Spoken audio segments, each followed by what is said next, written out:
You'd think this would be a big story. In fact, based on past practice, you would think that the media would be all over this like William Howard Taft on a glazed ham. But for some reason, it isn't happening. So let's see if we can figure out why. A couple of days ago, the Ukrainian president, Volodymyr Zelensky, flew to the United States and plopped down to do an interview where he weighed in on the Republican presidential ticket, specifically the VP candidate JD Vance. Volodymyr Zelensky has been here, and he actually seemed to weigh in a little bit on the presidential election. He was asked about JD Vance in an interview with The New Yorker, and Zelensky said that Vance is too radical. All right, so it's not that surprising to see Zelensky disagreeing with either Donald Trump or JD Vance, two guys that have been far more skeptical about the massive checks, taxpayer checks, that our government has been writing to fund Ukraine's seemingly endless war with their Russian aggressors. I get that that's his opinion, but surely I'm not the only one who remembers that we were all told forcefully and frequently for the previous 4 years that foreign officials shouldn't be meddling in or trying to influence our elections. Remember this?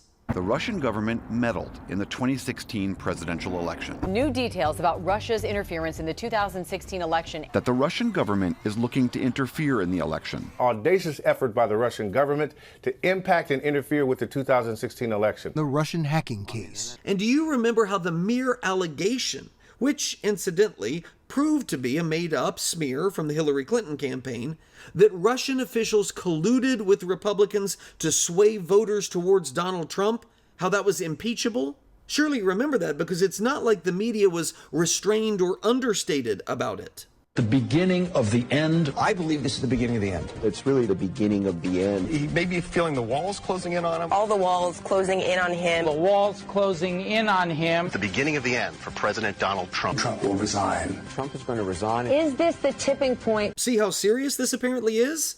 I mean, some of these totally sane, totally stable, totally in charge of their mental faculties, media voices were really worked into a lather. The nation and all of our freedoms hang by a thread, and the military apparatus of this country is about to be handed over to scum who are beholden to scum, Russian scum. I don't care what your politics are, that man is a riot. But anyway, isn't that what Zelensky just did?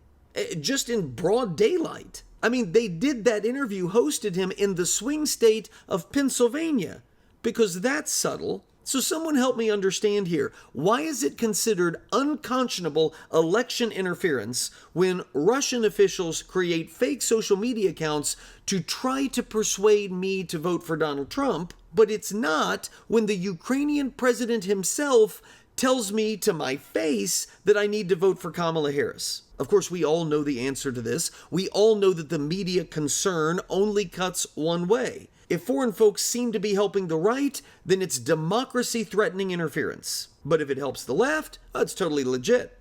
Cool. But the next time CNN or NBC or CBS or any of them demand that Americans take those concerns about election interference seriously, now you know why none of us will.